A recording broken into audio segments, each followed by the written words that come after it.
মাননীয় প্রধানমন্ত্রী, আসসালামু আলাইকুম। এখানে বিডিআরে বিদ্রোহ হয়েছে। আমি আছি দরবার হলে, আমার অফিসারদের সহ আমাদেরকে ঘেরাও করে গুলি করছে ওরা। আমাদের অস্ত্র নাই, এই জন্য আমরা জবাব দিতে পারছি না। অলরেডি র্যাব মুভ করছে, সেনাবাহিনীও মুভ করবে। আপনি যত দ্রুত পাঠাবেন তত তাড়াতাড়ি পরিস্থিতি আমরা সামাল দিতে পারবো। যাচ্ছে, আমি দেখি হেলিকপ্টার পাঠাচ্ছে।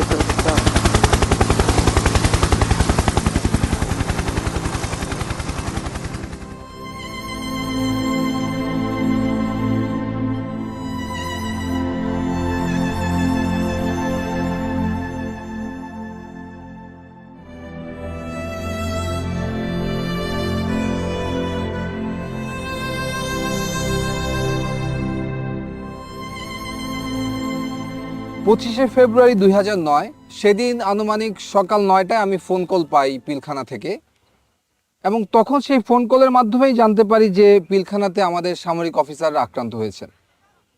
আমি সাথে সাথে তৎকালীন মইনু আহমেদের এডিসি ক্যাপ্টেন জুনায়েদকে এটা ফোনে জানাই, এবং উনি আমাকে বলেন যে সেনাপ্রধান অবগত আছেন এবং উনি ব্যবস্থা নিচ্ছেন। এরপরে এমআইএসটি থেকে আমরা কতিপয় অফিসার সকাল 10:30 বা 11টার সময় আমরা এই আবাহনী মাঠে চলে আসি, এবং এসে দেখতে পাই যে অলরেডি 46 ব্রিগেড এই আবাহনী মাঠে ডিপ্লয়েড অবস্থায় আছে। শুধু আবাহনী মাঠেই না, 46 ব্রিগেডের একটি অংশ এই মেডিনোভার সামনে এই রাস্তায় পিছনের গলিতে ভারী অস্ত্রশস্ত্র নিয়ে সকাল 10:30 থেকে অপারেশন পরিচালনা করার জন্য রেডি ছিল। এর বাইরেও পিলখানার 3 নম্বর এবং 5 নম্বর গেটে র্যাবের একটি সেকশন এবং একটি প্লাটুন অপারেশন রেডিনেস অবস্থায় ছিল। আর আমি ঠিক যেখানে দাঁড়িয়ে আছি সেখান থেকে মাত্র 300 গজ দূরে ওই যে গাছটি দেখা যায় সেটি হচ্ছে পিলখানার গেট। অর্থাৎ পিলখানা থেকে মাত্র 300 গজ দূরে সকাল 10:30 থেকে সেনাবাহিনী অপারেশনের জন্য সম্পূর্ণ প্রস্তুত ছিল, অপেক্ষা করছিল একটি আদেশের জন্য, মুভ ফরওয়ার্ড। সে আদেশটি আর আসেনি।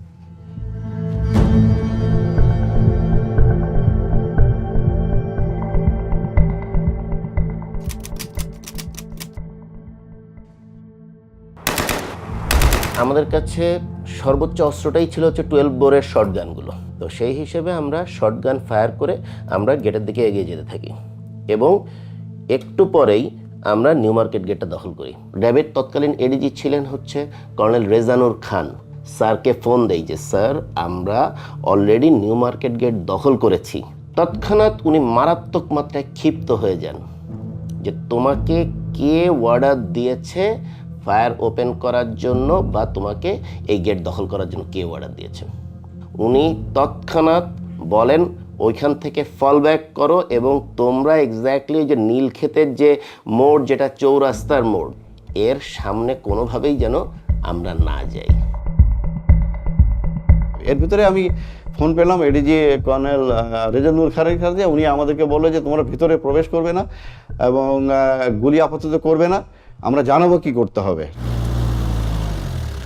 মাননীয় প্রধানমন্ত্রী আলোচনা করতে বলেছেন, এবং তাদের সাথে আলোচনার মাধ্যমেই সমস্ত কিছু সলিউশন হয়ে যাবে।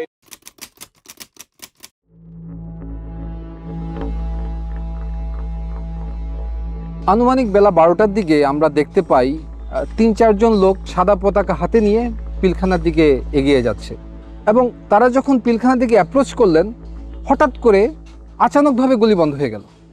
আমরা খুব অবাক হয়ে তাকিয়ে দেখছিলাম যে এ ধরনের হঠাৎ করে কারা এরা।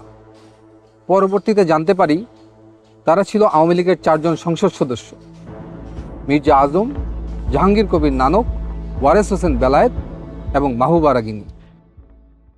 আমার বাবা যখন কল দেয়, আমি তখন কলটা আমি রিসিভ করেছিলাম আর কি। তো আমি কলটা রিসিভ করার পর আমার বাবা বলে যে আমার মাকে যেন আমি ফোনটা দিই। এইটাই আমার বাবার লাস্ট।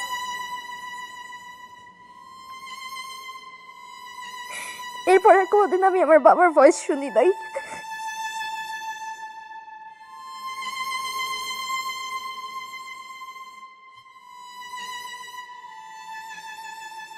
বাংলাদেশের প্রত্যেকটা চ্যানেল তৎকালীন প্রচার করছিল যে জেনারেল শাকিল জীবিত আছেন। শুধু একমাত্র দেখি এনডিটিভি বা ইন্ডিয়ান একটা চ্যানেল প্রচার করলেন সকাল সকাল যে general Shakil has been assassinated. কোনো সন্তান তো এই সংবাদ বিশ্বাস করতে যাবে না।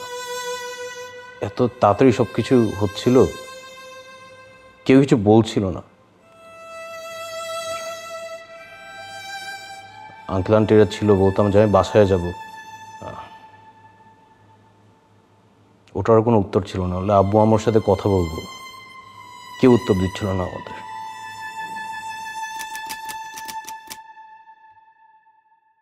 দুইটার মধ্যে দুইটা dead body Hazaribagh sewerage line দিয়ে বেরিয়ে আসে। মানে বেলা 2টার মধ্যে সারা জাতি জানতো যে দুইজনকে কমপক্ষে হত্যা করা হয়েছে। এই আবাহনী মাঠে আমাদের গ্রাউন্ড কমান্ডার ছিলেন ব্রিগেডিয়ার হাকিম স্যার। ব্রিগেডিয়ার হাকিম স্যারকে আমরা বারবার প্রশ্ন করি, কখন আমরা ভিতরে যাব, কখন আমাদের ভাইদেরকে উদ্ধার করব, তাদের পরিবারদেরকে উদ্ধার করব। উনি বলেন সেনাপ্রধান তৎকালীন প্রধানমন্ত্রী শেখ হাসিনার সাথে বিষয়টি আলোচনা করছেন এবং ওনার আদেশ পেলেই আমরা মুভ করব।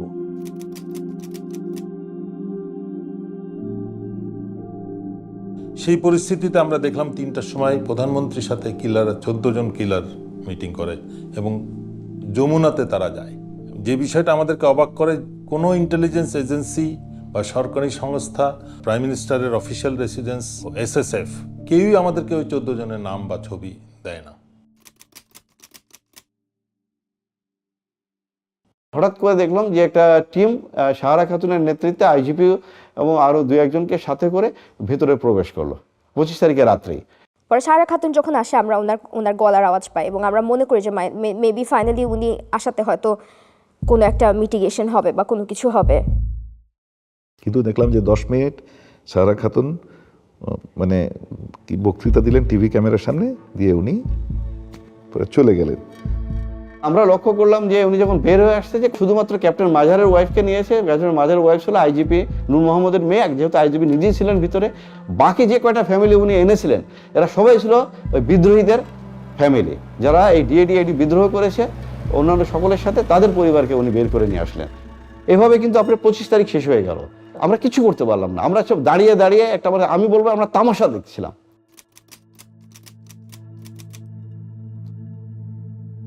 26শে ফেব্রুয়ারি সারাদিন আমরা ইউনিফর্ম পরে অস্ত্র হাতে এখানে অপেক্ষা করছি কখন আমার ভাইদেরকে উদ্ধার করব। আমরা সারাদিন পিলখানা কর্ডন করেছিলাম, আর সেই কর্ডনের ভিতর, সেই নিরাপত্তা বলয়ের ভিতর খুঁজে খুঁজে আমাদের ভাইদেরকে হত্যা করা হয়েছে। সেনাবাহিনীর military academy training, commando training, এগুলোর কি মূল্য আছে যদি এই সব দুর্যোগ মুহূর্তে, অরাজক মুহূর্তে আমাদের ভাইদেরকে উদ্ধার করতে না পারি? যুদ্ধক্ষেত্রে তাহলে আমরা কি করব? Indecision, waiting for political order, নাকি সেটা হবে মিলিটারি এক্সিকিউশন অর্ডার? সেই প্রশ্নটা আজকে আমি আপনাদের কাছে রাখতে চাই।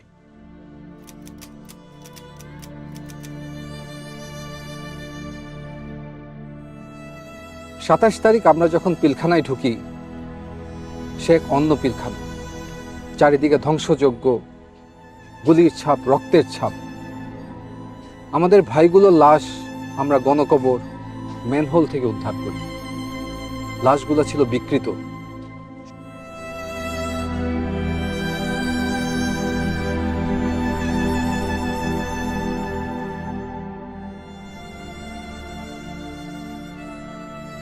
সমস্ত বাড়িঘর ছিল জ্বালানো, পোড়ানো, লুটতরাজের চিহ্ন। কিন্তু একটি বাড়ি ছিল একদম অক্ষত। সেটি ছিল 44 রাইফেল ব্যাটালিয়নের অধিনায়ক লেফটেন্যান্ট কর্নেল শামসের বাসা। এই শামসকেই শেখ হাসিনা নিয়ম বহির্ভূতভাবে এসএসএফে তাকে পদোন্নতি দিয়ে কর্নেল পদে নিয়োগ দেওয়া হয়। পরবর্তী তদন্তে দেখা যায় লেফটেন্যান্ট কর্নেল শামস 25 এবং 26 তারিখ দুবার পিলখানা থেকে বের হয়ে যমুনা গিয়েছিল এবং যমুনা থেকে আবার পিলখানাতে এসেছিল। এবং তার একাধিক কল রেকর্ড পাওয়া যায় যেখানে যমুনায় সে কোনো একজন ব্যক্তির সাথে বিদ্রোহ চলাকালীন সময়ে কথা বলেছিল। যেই শামসের বিডিআর ম্যাসাকারের জন্য কোর্ট মার্শাল ফেস করার কথা, তাকে সবকিছু থেকে বিরত রেখে শেখ হাসিনা তাকে পুরস্কৃত করেন এবং আমেরিকাতে ডিফেন্স অ্যাটাচে হিসেবে পলায়নের সুযোগ করে দেন।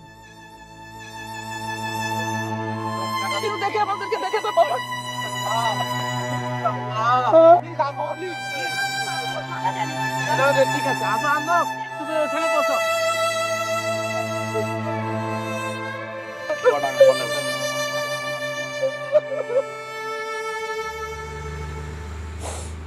মানে বাবা হারানোটা তো একটা কষ্ট আসলে, কিন্তু এরকম একটা জায়গায় থাকা যেখানে আসলে মানে I can believe I almost died here not too long ago. মানে এখন যে বেঁচে আছি এটাই তো মানে এটাই অনেক অবাক লাগে আর কি।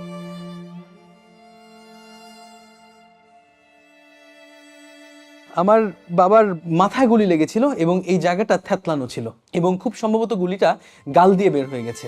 আমি চাইবো না যেন কিনা আমার সবচেয়ে খারাপ শত্রু কখনো তার বাবাকে এইভাবে দেখুক, কখনো না। মাঝে মাঝে নিজেকে বলতাম, আল্লাহ এটা একটা দুঃস্বপ্ন, কেন জানি দরজা খুললে মনে হয় বাবা আম্মু চলে আসবে। এই দুঃস্বপ্ন থেকে আর উঠতে পারলাম না। সেদিন সার্চ অ্যান্ড রেস্কিউ টিমে যারা ভিতরে ঢুকেছিল তাদের ভিতরে একজন ছিল ক্যাপ্টেন শাহনাজ। এসএমজিটি সিলিংটা নরমাল সিলিং এর মতো না, একটু টেল ইউ দ্যাট এই সিলিং বাইনোকুলারটা আমরা আরবি তো ব্যবহার করি না, আমার জানার মতে বিদেরও ব্যবহার করে না। তো ওইটাই আমার কাছে ফার্স্ট ইয়ে লাগছে যে এটা বাধা কেন এরকম, আর এই সিলিংটার মধ্যে টাইগার লেখা, তো ওইটা একটা ordinance issue item, but not from our military. এই কোশ্চেনগুলো তো আসলে মানে এটার পরিষ্কার উত্তর পাওয়া দরকার। পিলখানার এই হত্যাকাণ্ডের ঘটনাটির পর যখন 27 তারিখে আমরা ভিতরে ঢুকি এবং পরবর্তীতে তার অবস্থা দেখতে পাই, এটা পরিষ্কার হয়ে যায় যে এটা একটা সুপরিকল্পিত হত্যাকাণ্ড। এবং তখন সমগ্র সেনাবাহিনী কিন্তু ক্ষোভে ফুঁসে ওঠে এবং সেই ক্ষোভ দমনের জন্য শেখ হাসিনা একটি দরবার ডাকে মার্চের 1 তারিখে সেনাকুঞ্জে। এই ঘটনায় সমস্ত সামরিক অফিসাররা এখানে উপস্থিত যারা ছিল তারা ক্ষোভে বিক্ষুব্ধ হয়ে ওঠে। মাননীয় প্রধানমন্ত্রী আপনার সাথে যখন কথা হচ্ছিল মহাপরিচালকের, যদি তখন আপনি সেনাবাহিনী পাঠাতেন, ল্যাব পাঠাতেন, আবার আপনার মন্ত্রীরা তারা দরবারভাবে ঢুকেছে আধা ঘন্টা পরে এবং তারা কিলিং শুরু করেছে 11:30 থেকে 11টার পরে। তার আগে কাউকে মানে নাই, কিন্তু যদি র্যাব সেনাবাহিনী এই একজন থেকে এইটুকু যদি 1 ঘন্টার মধ্যে ঢুকতে না পারে, সেই সেনাবাহিনী আমাদের দরকার নাই, দরকার নেই আমাদের। আমরা অসহায়ের মতো ওখানে বসে আছি, সবাইকে বলা হচ্ছে, সবাই আমাকে বলছে আসছে আসছে, কেউ আসলো না। তখন যদি ইচ্ছে আমার সেনাবাহিনী কোথাও আমাদের একটা ট্রেন পাঠাতো, অথবা একটা যদি আমাদের কমান্ডো বাহিনী একটা ল্যাটনও যদি যেত, ওরা পিপিলিকের মতো পাঠিয়ে যেত, কিন্তু কেউ গেল না। অসহায়ের মতো আমার অফিসারগুলো সব মেরে ফেললো, সব মেরে ফেললো।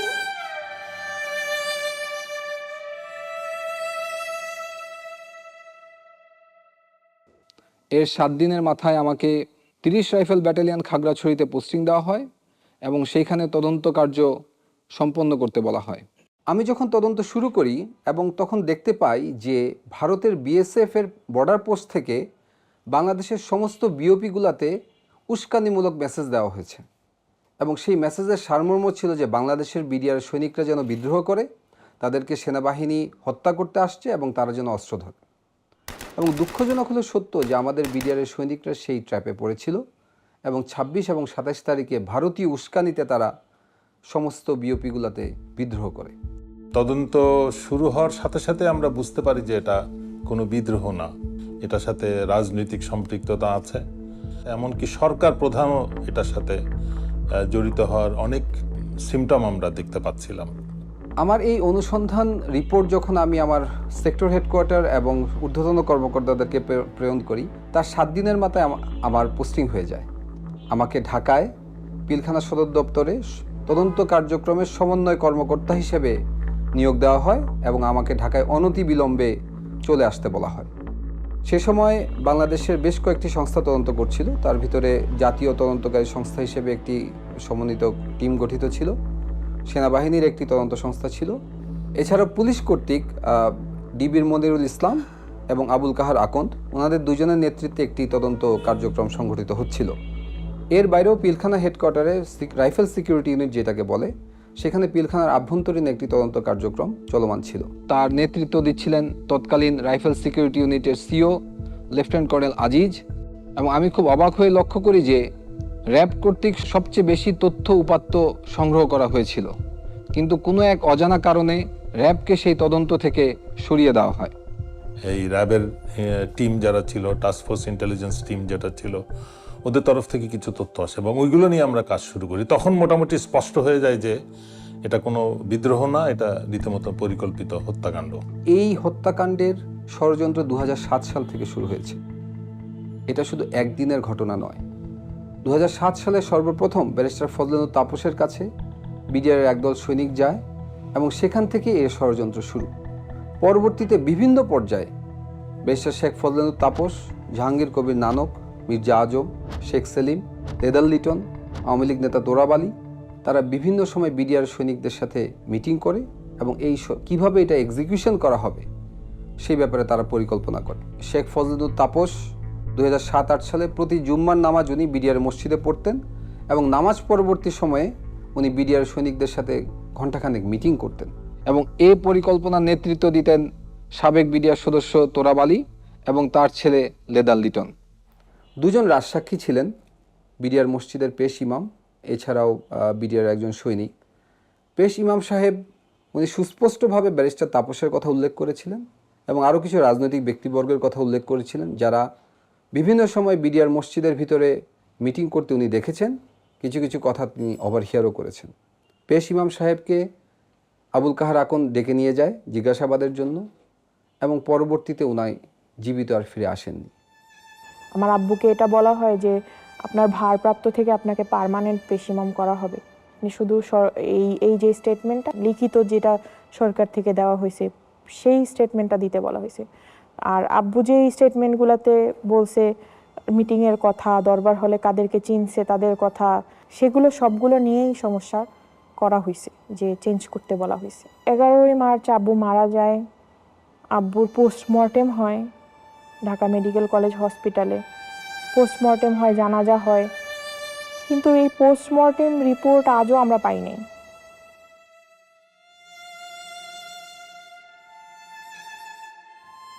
আর বিডিআরের যে সৈনিক রাজসাক্ষী দিয়েছিল তার লাশ পাওয়া যায় গলায় ফাঁস দেওয়া অবস্থায়। ছবিতে এবং ভিডিওতে দেখা যায় যে মৃতদেহর পা মাটিতে লেগে আছে, যা কোনোভাবেই একটি ফাঁসির সাথে সঙ্গতপূর্ণ নয়। সবচেয়ে দুঃখজনক বিষয় হচ্ছে এই সাক্ষীরা সরকারি হেফাজতে ছিলেন। সরকারি হেফাজতে থাকা অবস্থায় এ ধরনের একটি রহস্যময় হত্যাকাণ্ড কিভাবে সংঘটিত হলো সেটিরও কোনো তদন্ত সে সময় করতে দেওয়া হয়নি, যাতে জাতির সামনে আসল সত্য কখনোই উন্মোচিত না হয়। যে 2008 সালের শেষের দিকে বাংলাদেশের সমস্ত ডিএডি এবং 2009 সালের প্রথম দিকে সমস্ত ডিএডি এই ষড়যন্ত্রে সামিল হয়েছিল এবং তারা শেখ ফজলুল তাপস, জাহাঙ্গীর কবির নানকের সাথে 22শে ফেব্রুয়ারি দেখা করেন। এর পূর্বে বিডিআরের একটি গ্রুপ আওয়ামী লীগের শেখ সেলিমের বাসায় দেখা করে, যার নেতৃত্ব দেন ডিএডি হাবিব। কীভাবে লাশ সরানো হবে সে ব্যাপারেও তারা বিস্তারিত আলাপ আলোচনা করেছেন। আর এই সমস্ত কিছু রিপোর্টে আমি সংশ্লিষ্ট করে যখন তৎকালীন প্রধানমন্ত্রী শেখ হাসিনার কাছে উপস্থাপন করা হয়, উনি খুব ক্ষুব্ধ হন এবং ফাইলটি উনি ছুঁড়ে ফেলে দেন। জেনারেল মইনুলকে বলেন, হোয়াট ওয়াজ দ্য অর্ডার? এই ঘটনার পর সভাপতি জেনারেল মইনুল খুব ক্ষুব্ধ হন। উনি আমাকে সরাসরি মনিরুল ইসলাম এবং আবুল কাহার আকন্দের রিপোর্টকে ফলো করতে বলেন এবং আমাকে 5 দিন সময় দেন। আমি 5 দিন পরে সেই একই রিপোর্ট তাকে আমি প্রদান করি। উনি আমাকে দিকে তাকিয়ে জিজ্ঞেস করেন, হোয়াই? আমি শুধু উত্তর দিই, স্যার, আমি আমার ভাইয়ের রক্তের সাথে বেইমানি করতে পারবো না। ওই পরিপ্রেক্ষিতে আমি ডিসাইড করি যে না, এই আর অবহেলা গ্রহণযোগ্য হবে না। তখন আমি নোট অফ ডিসেন্ট দেই এবং ডিসএগ্রি করি এবং তাদেরকে কোনো সুযোগ দেই নাই যে আলাদা কোনো পেজ আমি নোট অফ ডিসেন্টে ইনসার্ট করব, সেটা ছিঁড়ে ফেলে দিবে। আমি আমার সিগনেচারের উপরে এক সেন্টেন্সে লিখে দিই যে এই ধরনের রাষ্ট্রীয় গুরুত্বপূর্ণ বিষয়ের তদন্তে অবহেলা গ্রহণযোগ্য নয়। একজন সার্ভিং আর্মি অফিসার হিসেবে সরকারি নির্দেশে পিলখানা তদন্ত কার্যক্রম সমন্বয় করার সময় হঠাৎ একদিন আমি আবিষ্কার করি আমাকে আমারই বাহিনীর লোকজন গুম করেছে তারা আমাকে নিয়ে যায় ডিজিএফআইতে এবং সেখানে আমাকে তাদের কাস্টডিতে এবং আয়নাঘরের বন্দী হিসেবে 361 দিন গুম করে রাখে। সেখানে আমি আরো বুঝতে পারি আমার মতো আরো অনেক সামরিক অফিসার সেই আয়নাঘরের বন্দী। কি অপরাধ ছিল আমাদের! পিলখানার এই নির্মম হত্যাকাণ্ডের পিছনে যে রাজনৈতিক ব্যক্তিবর্গ ছিল তাদের মুখোশ উন্মোচন করাই ছিল আমার অপরাধ। সত্যকে উদ্ঘাটন করাই কি ছিল আমার অপরাধ? জাতির কাছে আমি আজকে এই একটি প্রশ্ন করে যেতে চাই। আমার বিয়ে ঠিক 10 দিনের মাথায় হঠাৎ তার ফোন বন্ধ, আমরা জানি না সে বেঁচে আছে কিনা। তখন আমার নামে একটি মিথ্যা মামলা সাজানো হয়। আমাকে বলা হয় আমি ব্যারিস্টার ফজলিনুর তাপসের উপর বোমা হামলা ষড়যন্ত্র করেছি। দৈনিক বাংলা ভবনে একটা এসিড কম্প্রেসার ব্লাস্ট হয়ে নিচে একটা গাড়ির গ্লাসের উপরে পড়ে এবং গ্লাসটা ভেঙে যায়। এটাই হচ্ছে মূল ঘটনা ছিল, যেটা তখন সমস্ত টিভির স্ক্রলে প্রথম নিউজ এটাই আসে। পরবর্তীতে একদিন পরে নিউজ টোটাল চেঞ্জ হয়ে যায় যে এখানে একটা বোমা হামলা হয়েছে। তারা আমার সদ্য বিবাহিত স্ত্রীর একটি ভিডিও দেখায়। সেখানে দেখা যায় যে আমার স্ত্রী আমার শাশুড়ি সহ কোন এক জায়গায় যাচ্ছেন এবং তখন এই ভিডিও দেখিয়ে তারা আমাকে একটি সাদা কাগজ দেয়। আমি এর মর্ম বুঝতে পারি। আমি সাদা কাগজে স্বাক্ষর দিয়ে দিই। 9 নভেম্বরে হঠাৎ করে আমাদেরকে বলা হলো যে 5 বছরের জেল। গত বছরই এই মামলার টোটাল ফাইনাল রিপোর্টটা দেয় যে ওইখানে এই ধরনের কোনো ঘটনাই ঘটেনি, অথচ আমাদের জীবন থেকে 5 বছর চলে যায় শুধুমাত্র এই ধরনের একটা কেসে নিয়ে। যারা যারা এই নৃশংসতম হত্যাকাণ্ডের সত্য বের করতে চেয়েছে, এই সত্যের পিছনে যারা কাজ করেছে, প্রত্যেকটা পরিবারকে নানাভাবে অপমান, নির্যাতন, জুলুম, জেল অথবা গুমের শিকার হতে হয়েছে। এই ঘটনাটা মানে আওয়ামী সরকারকে প্রচণ্ড আত্মবিশ্বাসী করে তুলেছিল। কারণ হচ্ছে তারা বুঝতে পেরেছিল যে বড় একটা অঘটন ঘটিয়েও তারা সেটাকে চাপা দিতে পারবে। মানে তাদের আত্মবিশ্বাসটা বেড়ে গিয়েছিল এবং সাধারণ মানুষের মধ্যে একটা ভয় ঢুকে গিয়েছিল। মানে ধীরে ধীরে যেটা হয়েছিল যে রাষ্ট্রের ইনস্টিটিউশন সব ধ্বংস হয়ে গেছে, একদম প্রত্যেকটা ইনস্টিটিউশন যদি কাজ না করে তাহলে কোনো গণতন্ত্র টিকতে পারে না, কোনো রাষ্ট্র দাঁড়াতে পারে না, কোনো পজিটিভ কিছু দেখা যায় না, বিশেষ করে ইলেকশনগুলা। তো ইনস্টিটিউশনগুলা ধীরে ধীরে আওয়ামী গভর্নমেন্ট মানে ইচ্ছাকৃতভাবে ধ্বংস করেছে, যাতে করে কোনো কিছু বাংলাদেশের ভবিষ্যৎ না থাকে। এবং আমার মনে হয় এতে উদ্দেশ্যটা ছিল অন্য রাষ্ট্রকে সাপোর্ট দেয়া, যাতে হচ্ছে সেই রাষ্ট্রটার একটা করদরাজ্য হয়ে আমরা টিকে থাকি। 36 ঘন্টার সেই রাষ্ট্রীয় বিট্রিয়ালে জন্ম নেওয়া ফ্যাসিস্ট সরকারের অবসান হয় 36শে জুলাই ছাত্র জনতার অভ্যুত্থানের মাধ্যমে। আমরা চাই না বাংলাদেশে আর কোনো দেশবিরোধী শক্তির আগমন ঘটুক। কতটুকু অশ্রু গড়ালে হৃদয় জলে সিক্ত, কত প্রদীপ শিখা জ্বালালে জীবন আলোয় উদ্দীপ্ত, কত ব্যথা বুকে চাপালে তাকে বলি আমি ধৈর্য। নির্মমতা কত দূর হলে জাতি হবে নির্লজ্জ। আমি চিৎকার করে কাঁদিতে চাহিয়া করিতে পারিনি চিৎকার, আমি চিৎকার করে কাঁদিতে চাহিয়া করিতে পারিনি চিৎকার। বুকের ব্যথা বুকে চাপায় নিজেকে দিয়েছি ধিক্কার। কতটুকু অশ্রু গড়ালে হৃদয় জলে সিক্ত, কত প্রদীপ শিখা জ্বালালে জীবন আলোয় উদ্দীপ্ত, কত ব্যথা বুকে চাপালে তাকে বলি আমি ধৈর্য। নির্মমতা কত দূর হলে জাতি হবে নির্লজ্জ।